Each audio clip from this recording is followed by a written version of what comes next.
मैं अंकित कुमार यादव आप सभी का स्वागत करता हूं सृष्टि ज्ञान केंद्र में।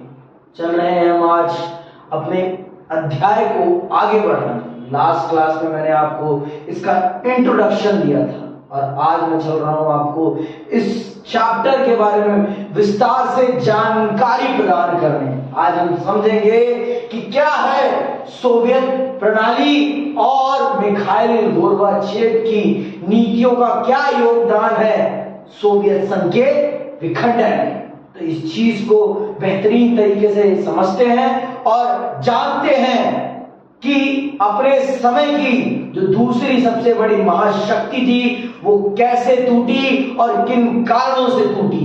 पहले तो हम ये जानते हैं कि सोवियत संघ किस प्रकार से दुनिया से अलग था, उसकी अपनी क्या प्रणाली थी। सबसे पहले हम उसकी फीचर्स को समझते हैं कि क्या है सोवियत प्रणाली। तो आइए प्रारंभ करते हैं और समझते हैं कि क्या है सोवियत प्रणाली। समाजवादी सोवियत गणराज्य, समाजवादी सोवियत गणराज्य जिसे हम यूएसएसआर कहते हैं, उसकी फुल फॉर्म क्या है? समाजवादी सोवियत गणराज्य। ठीक है। रूस में हुई 1917 की समाजवादी क्रांति के बाद अस्तित्व में आया। रूस में 1917 में एक समाजवादी क्रांति होती है, एक समाजवादी क्रांति होती है और उस क्रांति के बाद एक राज्य अस्तित्व में आता है जिसे क्या कहा जाता है? समाजवादी सोवियत गणराज्य। पहले वहां पर भी पूंजीवादी व्यवस्था के अंतर्गत शासन व्यवस्था चलती थी। तो ये आपके व्लादिमीर लेनिन हैं, उनके नेतृत्व में एक समाजवादी क्रांति होती है 1917 में और वहां की पूंजीवादी सरकार को सत्ता से हटाकर आपके व्लादिमीर लेनिन सत्ता पर कब्जा सत्ता को अपने नियंत्रण में लेते हैं और वहां के पूरे आर्थिक ढांचे को और राजनीतिक ढांचे को परिवर्तित करके एक समाजवादी सोवियत गणराज्य में परिवर्तित कर देते हैं। सुनना ध्यान से। यह क्रांति पूंजीवादी व्यवस्था के विरोध में हुई थी और समाज के आदर्शों और समता मूलक समाज की जरूरतों से प्रेरित थी। ये जो आपकी क्रांति हुई थी ये किन उद्देश्यों की पूर्ति के लिए हुई थी? समाज में जो आर्थिक भेदभाव था उसे समाप्त करने के लिए और सभी को एक जैसे अधिकार मुहैया कराने के उद्देश्य से इस क्रांति का आरंभ हुआ। सुनते हैं। यह मानव इतिहास में निजी संपत्ति की संस्था को समाप्त करने और समाज को समानता के सिद्धांत पर सचेत रूप से रचने की सबसे बड़ी कोशिश थी।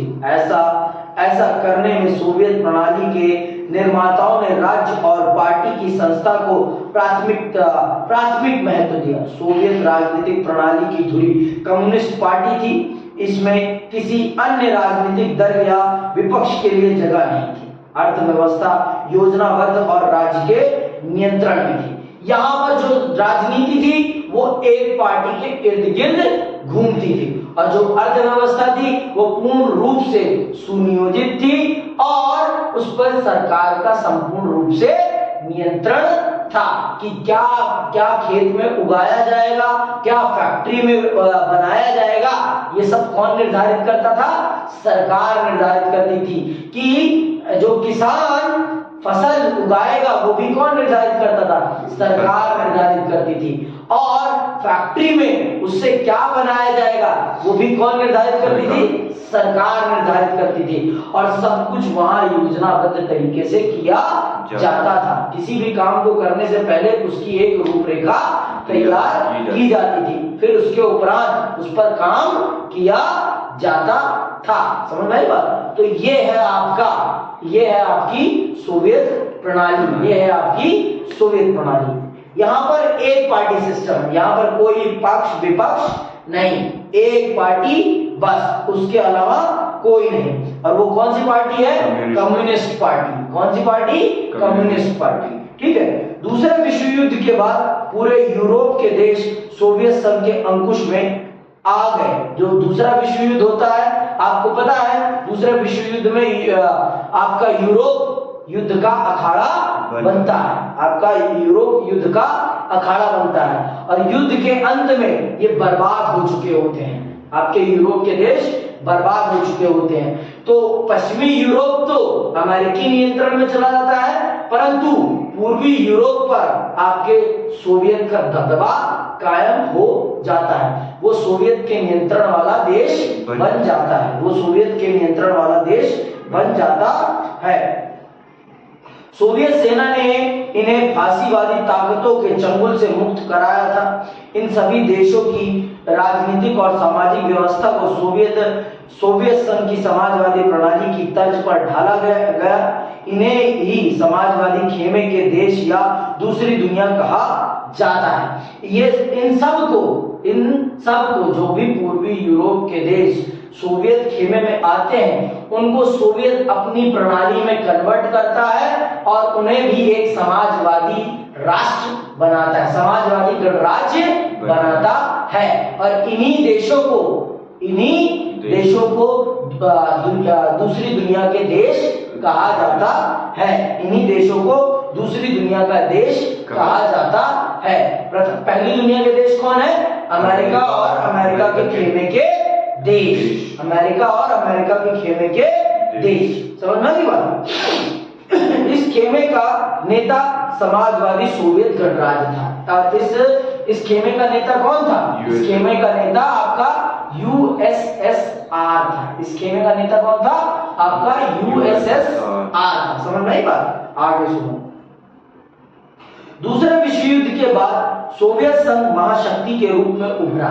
आपको मैं शीत युद्ध पढ़ा चुका हूं, तो शीत युद्ध में मैंने आपको बड़े विस्तार से समझाया है कि इनके महाशक्ति के रूप में उभरने के पीछे क्या चीजें हैं, ये आप भली भांति जानते हैं। और अगर आप नहीं जानते तो आप भी जाकर पुरानी वीडियोस को देखें और समझें कि किस प्रकार से सोवियत संघ और आपका संयुक्त राष्ट्र अमेरिका एक दूसरे के विपक्ष में खड़े होते हैं और एक ताकत बनकर उभरते हैं। एक ताकत बनकर उभरते हैं। सुनना, दूसरे विश्व युद्ध के बाद सोवियत संघ महाशक्ति के रूप में उभरा। अमेरिका को छोड़ दे तो सोवियत संघ की अर्थव्यवस्था शेष विश्व की तुलना में कहीं ज्यादा विकसित थी। अमेरिका को छोड़ दे तो दुनिया में सोवियत संघ की अर्थव्यवस्था के आगे किसी भी देश की अर्थव्यवस्था नहीं टिकती थी। अमेरिका ही एक था देश जो सोवियत संघ से आगे था अर्थव्यवस्था के मामले में, मतलब पैसे के मामले में, सभी चीजों के मामले में। नहीं तो दुनिया में और कोई भी देश नहीं था जो सोवियत संघ की अर्थव्यवस्था या टक्कर सोवियत संघ को टक्कर दे सके। तो यही वो कारण है जिसके कारण दोनों एक दूसरे के विपक्ष में खड़े होते हैं। दोनों एक दूसरे के विपक्ष में खड़े होते हैं। क्यों? क्योंकि इन दोनों के अलावा दुनिया में उस समय कोई भी नहीं था जो इनका मुकाबला कर सके। तो भैया जब दो लोग होते हैं तो वो कभी भी इस बात को स्वीकारते नहीं है कि कोई और मुझसे ज्यादा ताकतवर है। समझ में आई बात? और इनमें 9 और 8 का अंतर था, 9 या 10 का अंतर था, बस 9-10 का अंतर। अमेरिका 10 था तो सोवियत 9 था। तो कैसे 9 वाला मान ले कि 10 वाला मुझसे ज्यादा ताकतवर है? कैसे मान ले? अरे उसका ये ना मानना कि वो मुझसे ज्यादा ताकतवर है और अमेरिका को सोवियत को आंख दिखाना, उसी के खेमे में रहते हुए, वही आपके शीत युद्ध का कारण बनता है। वही आपके शीत युद्ध का कारण बनता है। और वही यहीं से जिस दिन से इन दोनों देशों के बीच में प्रतिद्वंद्विता प्रारंभ होती है, उसी दिन से सोवियत संघ अपनी बर्बादी के लिए गड्ढा खोदना प्रारंभ कर देता है। कोई एक दिन में बर्बाद कभी नहीं होता, उसके बर्बाद होने में एक लंबा समय लगता है। समझ नहीं बात? किसी की बर्बादी एक दिन में नहीं होती, उसकी बर्बादी का बीज वो खुद बोता है, उसकी बर्बादी का बीज वो खुद बोता है, कोई और नहीं बोता। ये बात आप जान लो आज। समझ में आई बात?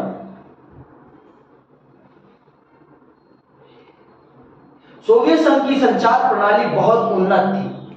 सोवियत संघ का उस समय कम्युनिकेशन, जो कम्युनिकेशन का तरीका था, वो उस समय दुनिया में सबसे अच्छा था, सबसे अच्छा, मतलब फास्टेस्ट कम्युनिकेशन था। वहां पे लोगों को सूचनाओं के बारे में आचार प्रसार में बहुत तेज था, है ना। कम्युनिकेशन ब्रॉडकास्टिंग में सोवियत संघ का उस समय कोई मुकाबला नहीं था। आगे सुनो।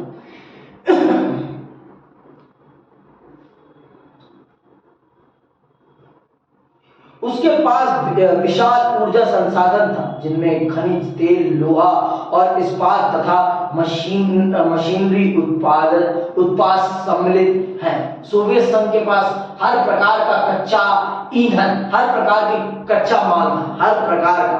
उसके पास खनिज भी था, उसके पास पेट्रोल भी था, सब कुछ था, लोहा, सब कुछ। एक देश को चलाने के लिए जितने भी प्राकृतिक संसाधन चाहिए, वो सारे के सारे प्राकृतिक संसाधन थे।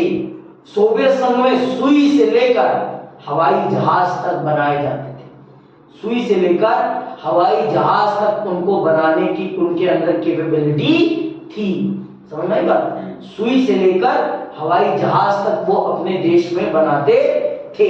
समझ में आई बात? आगे सुनो। सोवियत संघ के दूर दराज के इलाके भी आवागमन की सुव्यवस्थित और विशाल प्रणाली के कारण आपस में जुड़े हुए थे।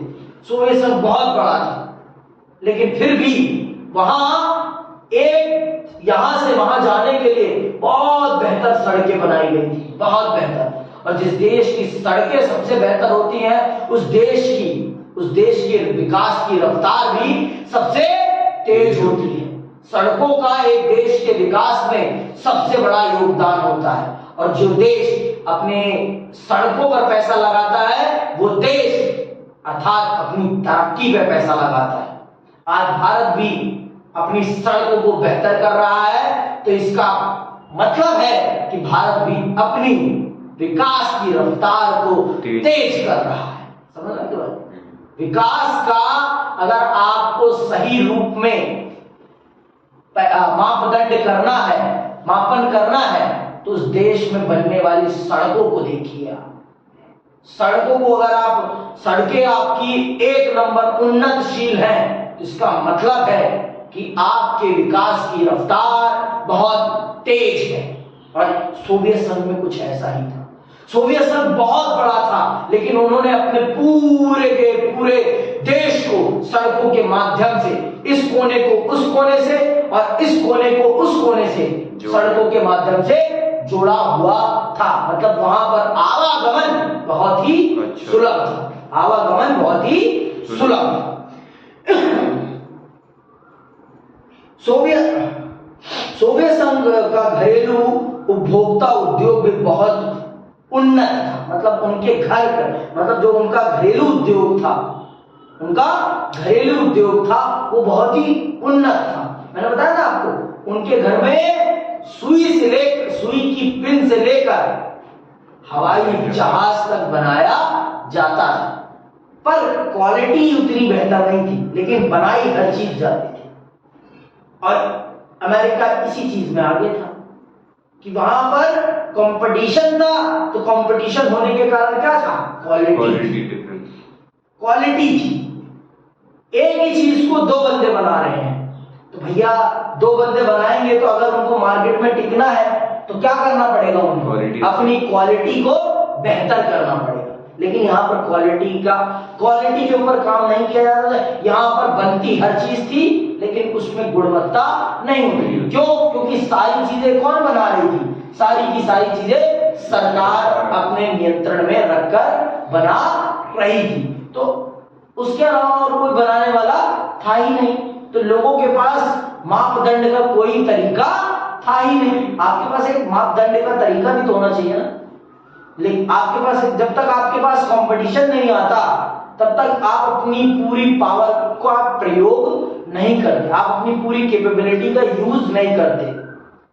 अब भैया अगर आप रेस में आप एक अकेले हैं तो आपको पता है चाहे मैं धीरे चलूं चाहे मैं तेज चलूं, जीतना तो मुझे ही है।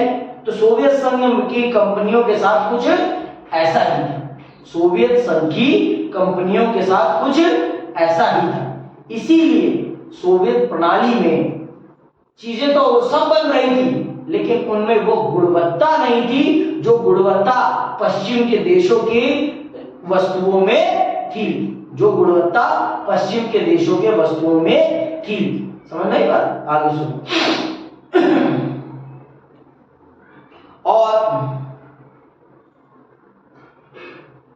और पिन से लेकर कार तक सभी चीजों का उत्पादन वहां होता था। हालांकि सोवियत संघ के उपभोक्ता उद्योग में बनने वाली वस्तुएं गुणवत्ता के लिहाज से पश्चिमी देशों के स्तर की नहीं थी, लेकिन सोवियत संघ की सरकार ने अपने सभी नागरिकों के लिए एक न्यूनतम जीवन स्तर सुनिश्चित कर दिया था। सरकार बुनियादी जरूरत की चीजें मसलन स्वास्थ्य सुविधा, शिक्षा, बच्चों की देखभाल तथा लोक कल्याण की अन्य चीजें रियायती दर पर मुहैया कराती थी। बेरोजगारी नहीं थी।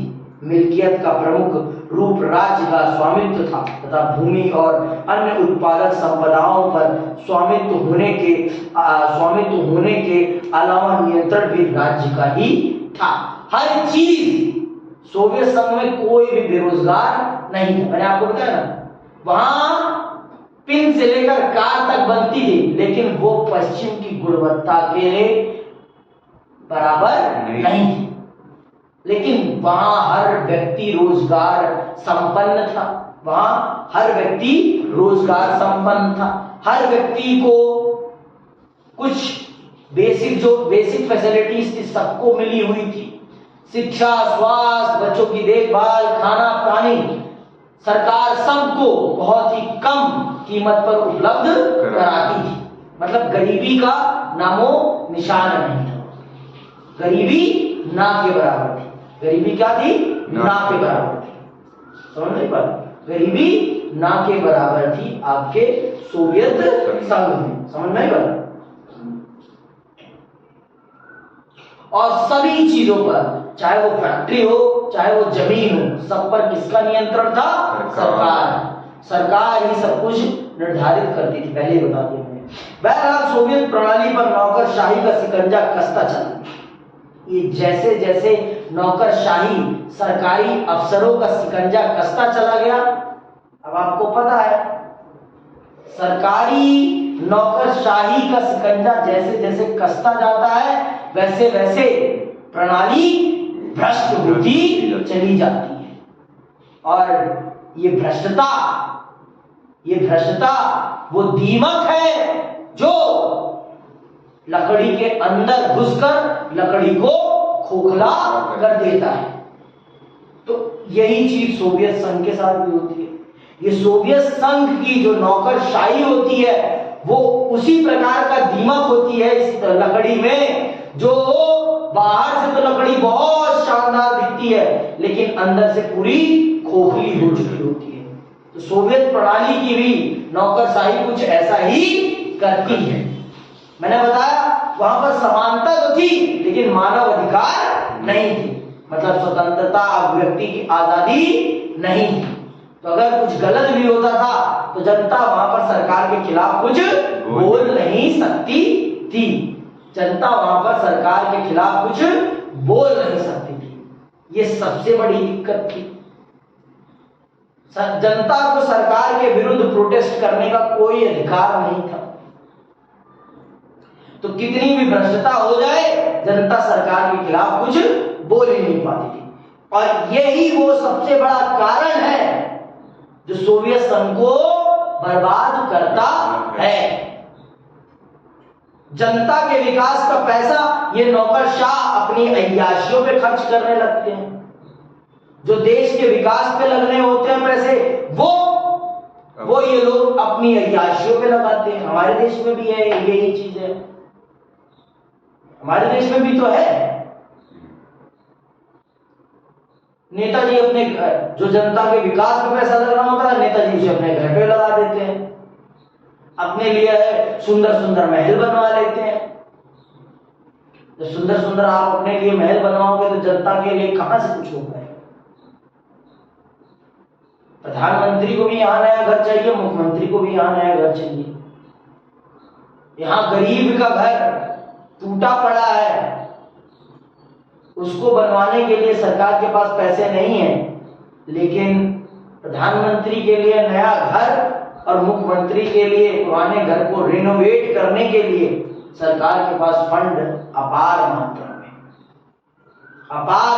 में।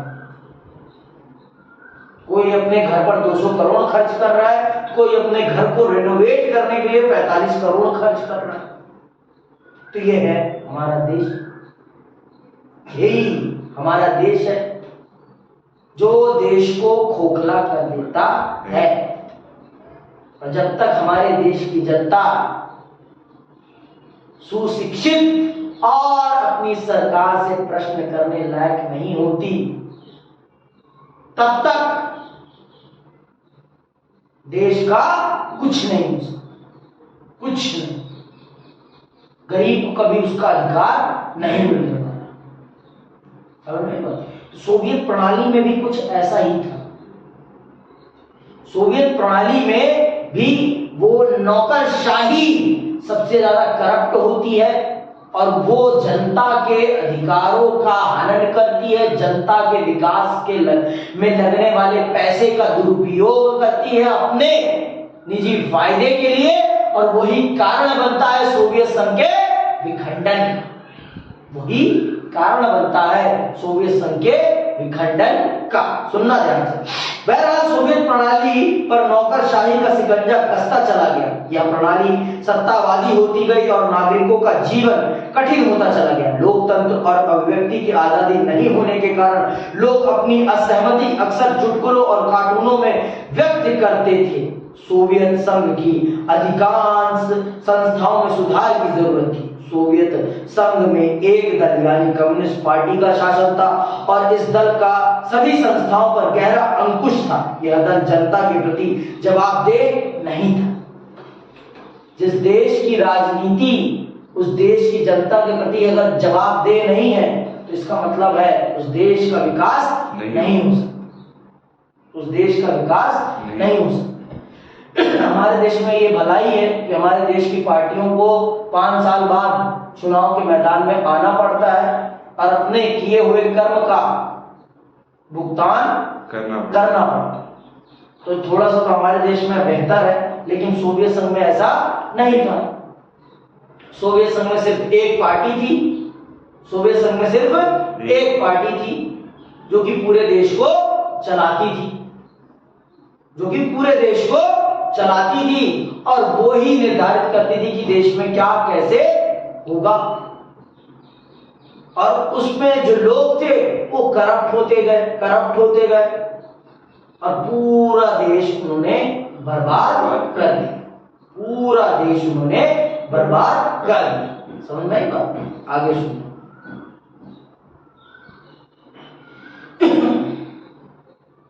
सोवियत संघ में एक दल यानी कम्युनिस्ट पार्टी का शासन था और इस दल का सभी संस्थाओं पर गहरा अंकुश था। यह दल जनता के प्रति जवाबदेह नहीं था। जनता ने अपनी संस्कृति और बाकी मसलों की साज संभाल अपने आप करने के लिए 15 गणराज्यों को आपस में मिलाकर सोवियत संघ बनाया था।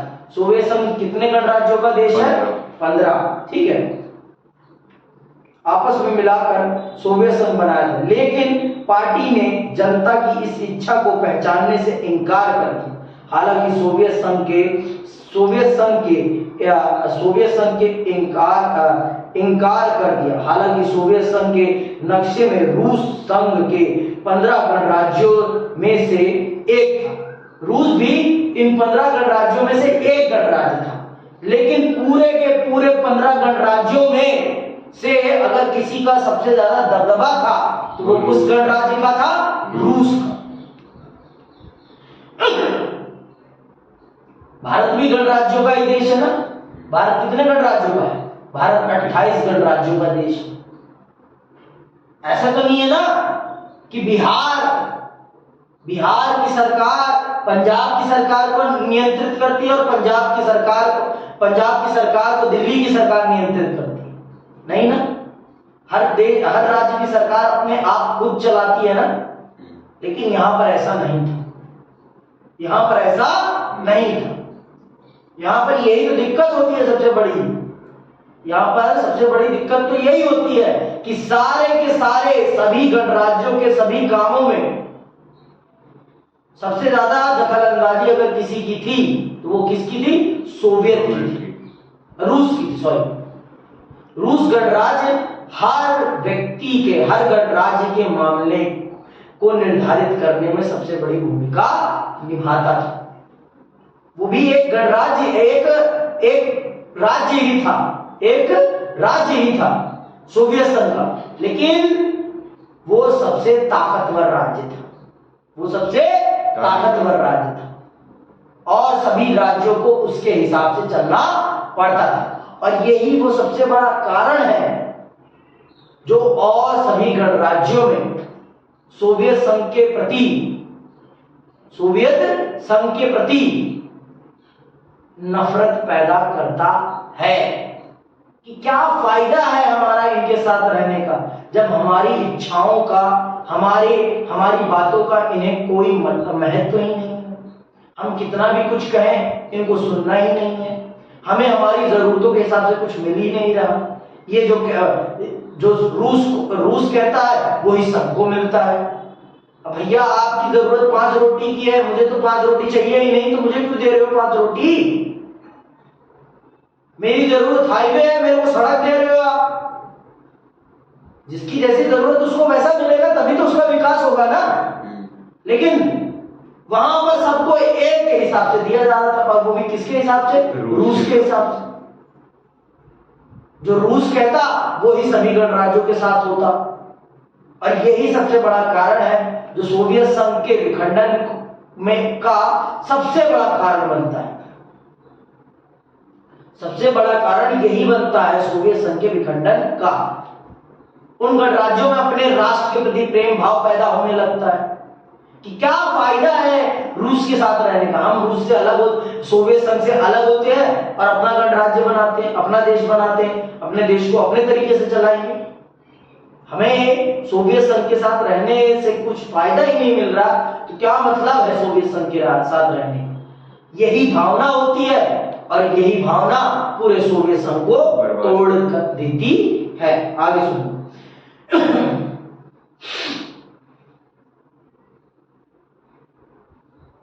लेकिन वास्तव में रूस का हर मामले पर प्रभुत्व था। अन्य क्षेत्रों की जनता अक्सर अपेक्षित और दमित महसूस करती थी। हथियारों की होड़ में सोवियत संघ ने समय समय पर अमेरिका को बराबर की टक्कर दी। मैंने आपको बताया था ना, अमेरिका जो हथियार बना रहा था उससे उसकी जनता के विकास पर कोई फर्क नहीं पड़ रहा था। लेकिन ये जो हथियार बना रहे थे उससे इनकी जनता के विकास पर फर्क पड़ रहा था, क्योंकि ये सरकारी धन का प्रयोग कर रहे थे। ये जनता के विकास पे लगने वाले धन का प्रयोग कर रहे थे। यहां जनता के विकास का दायित्व किसके सर पे था? सरकार के सर पे था। लेकिन वहां जनता के विकास का दायित्व किसके सर पे था? खुद के ऊपर। क्यों? क्योंकि वहां जो पूंजीवादी विचारधारा थी, वहां कैपिटलिस्ट इकोनॉमी थी, और यहां पर क्या थी? Socialist economy. यहां पर सरकार ने खुद ये दायित्व उठा रखा था जनता के विकास का। तो जो चीज अमेरिका को हथियार के मामले में टक्कर देने के सोवियत संघ ने अपनी जनता के विकास को ही भुला दिया, जनता के विकास को ही भुला दिया। जो जनता है इनके साथ विकास के नाम पर जुड़ी थी कि हाँ हम सबको एक जैसे अधिकार मिलेंगे, हम सबको सब कुछ एक जैसा मिलेगा, अब जनता को वो मिलता हुआ दिखाई नहीं पड़ा। जनता मेहनत तो कर रही थी लेकिन वो मेहनत का पैसा उनको ना मिलकर कहां जा रहा था? हथियारों के निर्माण पर जा रहा था, हथियारों के निर्माण पर जा रहा था। तो इसलिए जनता भी कितने दिन तक जनता बर्दाश्त करेगी? आप खुद बताओ। एक ना एक दिन तो अति होती ही होती है, और वो जिस दिन अति होती है उस दिन सब कुछ बर्बाद हो जाता है, उस दिन सब कुछ बर्बाद हो जाता है। आगे सुनो। हथियारों की होड़ में सोवियत संघ ने समय समय पर अमेरिका को बराबर की टक्कर दी, लेकिन उसे इसकी भारी कीमत चुकानी पड़ी। सोवियत संघ प्रौद्योगिकी और बुनियादी ढांचे मसलन परिवहन ऊर्जा के मामले में पश्चिमी देशों की तुलना में पीछे रहे। समझ रहे बात?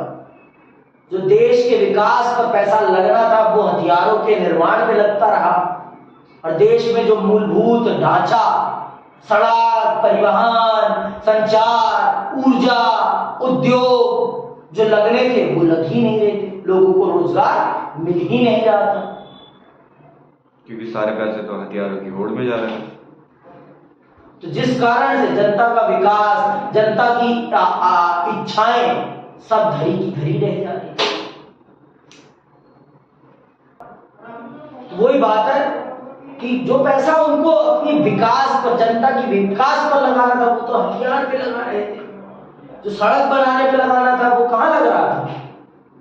हथियार पे लग रहा था। मैंने आपको पहले ही बता दिया, हथियार पे लगाया गया पैसा कभी भी वापस या कोई भी महत्वपूर्ण, कोई भी आपको प्रोडक्टिविटी नहीं देता। हथियार पे लगाया गया पैसा अर्थात माचिस आग में लगाया गया पैसा है, वो सब जल जाता है, उससे कुछ भी मिलने वाला नहीं। सुनना। लेकिन सबसे बड़ी बात तो यह थी कि सोवियत संघ अपने नागरिकों की राजनीतिक और आर्थिक आकांक्षाओं को पूरा नहीं कर सका। जो एक्सपेक्टेशंस थी जनता की, पॉलिटिकल और इकोनॉमिकल, अब सोवियत संघ उसे पूरा नहीं कर पा रहा था। जनता की जो इच्छाएं थी कि हमारा विकास हो, हमारे बच्चों को अच्छी अच्छी नौकरियां मिले, अच्छा खाना पहनने को मिले, अब वो होता हुआ दिखाई नहीं पड़ रहा। अब अत्याचार हो रहा था सोवियत संघ में, समाजवाद के नाम पर अब अत्याचार हो रहा था, और अत्याचार ज्यादा देर तक टिकता नहीं है। आगे सुनो। सोवियत संघ ने 1969 में अफगानिस्तान में हस्तक्षेप किया, और यही वो कारण बनता है जो सोवियत संघ को और बर्बादी के नजदीक ले जाता है। युद्ध आपको बर्बाद कर देता है। युद्ध में लगाया गया पैसा कभी भी किसी भी काम नहीं आ रहा। पाकिस्तान को ही देख लो, पाकिस्तान को ही देख लो, आओ लड़ लो भारत से, और लड़ो भारत से, और लड़ो। जो देश के विकास पे लगाना था पैसा वो भारत से लड़ाई पे लगा दिया, वो हथियार खरीदने पे लगा दिया। अब इनको फंड चाहिए। बन गए हो कटोरा धारी, आज मांग रहे हो भीख। जो उद्योग पे लगाना था पैसा वो तुमने कहाँ लगाया? हथियार पे लगाया। हम तो तोपें खरीदेंगे, हम तो फाइटर जेट खरीदेंगे। खरीद लो फाइटर जेट, उससे आज पेट भर रहा होगा सो अमेरिका, आपके पाकिस्तान में। यही चीज यहाँ पर भी, यही चीज यहाँ पर भी, यही चीज है। जैसे ये बर्बाद हो रहा है वैसे ही पाकिस्तान हो रहा है। समझ नहीं बात? अरे जहां आपका कोई मैटर नहीं है वहां आपने क्यों हाथ डाला भाई? अफगानिस्तान के युद्ध में आपको जाने की क्या जरूरत थी?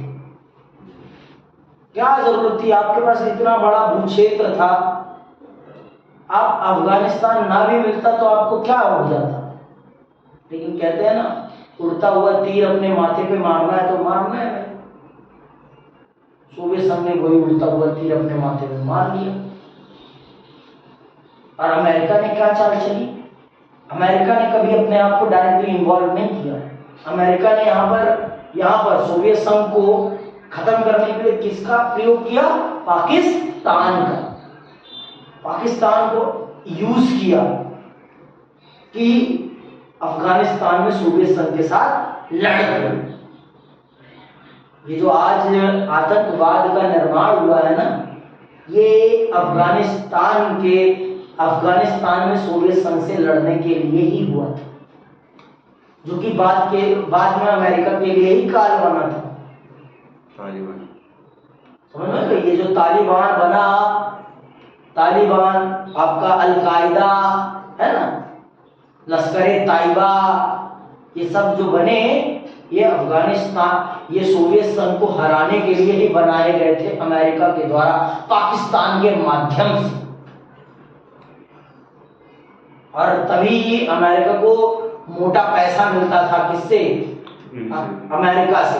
पाकिस्तान को अमेरिका से मोटा पैसा मिलता था कि सोवियत संघ को बर्बाद करो, तालिबान करो, युद्ध लड़ो, ये करो, वो करो। तो यही होता है। जब आप उड़ता हुआ तीर अपने माथे पे मारोगे तो यही होगा, आप बर्बाद ही होगे। दूसरे के फट्टे में टांग अड़ाओगे तो क्या होगा? आपकी टांग टूटेगी ही टूटेगी, कुछ भी कर लो।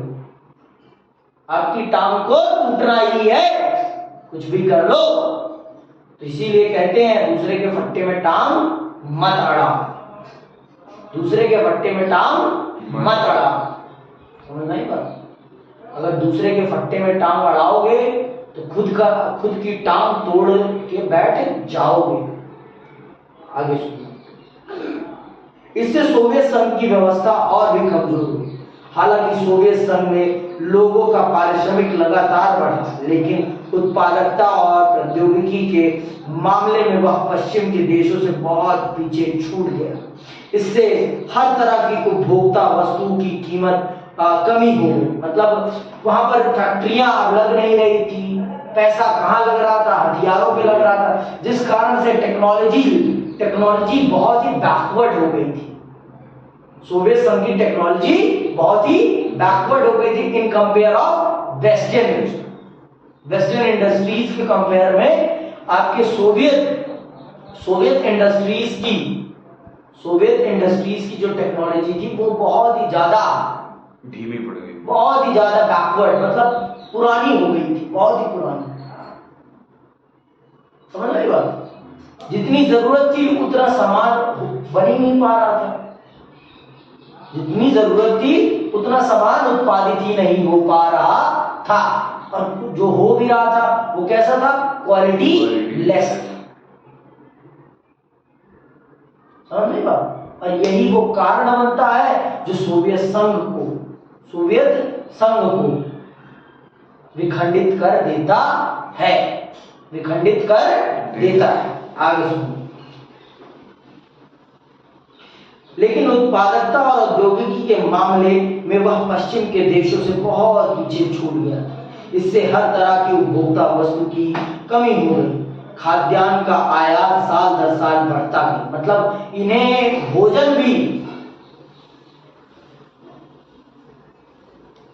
बाहर से मंगाना, भोजन खाने के लिए इतनी बड़ी इनके पास एग्रीकल्चरल फील्ड होने के बावजूद भी इनको बाहर से खाना मंगाना पड़ रहा था। तो देख लो, जो दूसरी सबसे बड़ी शक्ति थी दुनिया की, उसने अपने पांव पर खुद ही कुल्हाड़ी मारी थी। प्रतिद्वंदता करो लेकिन अपनी औकात में रह के करो। प्रतिद्वंदता करना अच्छी बात है, लेकिन अपनी औकात में रहकर करोगे तो ज्यादा लंबे समय तक टिक पाओगे, ज्यादा लंबे समय तक टिक पाओगे। समझ रहे हो? ये बात समझने वाली है और जानने वाली है। आगे सुनते 1970 के दशक के अंतिम वर्षों में यह व्यवस्था लड़खड़ा रही थी और अंततः ठहर सी। 1970 के अंतिम दशकों में ये लड़खड़ाने लगी और फिर अचानक रुक सी गई, स्टैग्नेंट हो गई, ना बढ़ रही है ना घट रही है। और ये वो ऐसी स्थिति होती है जब इंसान टूटने लगता है। आज मैंने कहा था आपको गोरबाचेव की नीतियों के बारे में पढ़ाने के लिए, लेकिन समय ज्यादा हो गया है, तो चलिए आज बस इतना ही करते हैं। अगली क्लास में हम गोरबाचेव की नीतियों को बड़े विस्तार से समझेंगे कि गोरबाचेव जी सोवियत संघ की इस स्थिति को सुधारने का प्रयास करते हैं। जिस स्थिति में सोवियत संघ पहुंच गया था, उस स्थिति से उसे बाहर निकालने का प्रयास करते हैं, लेकिन ऐसा क्या होता है कि वो अपनी उन नीतियों में विफल हो जाते हैं और सोवियत संघ के विखंडन का जो पिटारा होता है वो उनके सिर पे फोड़ दिया जाता है कि सोवियत संघ विखंडित हुआ है तो आपके कारण हुआ है, आपकी गलत नीतियों के कारण। लेकिन ऐसा नहीं है, उस व्यक्ति की नीतियां गलत नहीं थी, उस व्यक्ति की नीयत भी गलत नहीं थी, बस समय गलत था, समय गलत था और जनता में उतना संयम नहीं बचा था कि वो गोरबाचेव की नीतियों को समय दे सके, और वही कारण बनता है सोवियत संघ के विखंडन का। तो कल की क्लास में हम समझेंगे मिखाइल गोरबाचेव की नीतियों के बारे में। आज के लिए बस इतना ही। जय हिंद, जय भारत।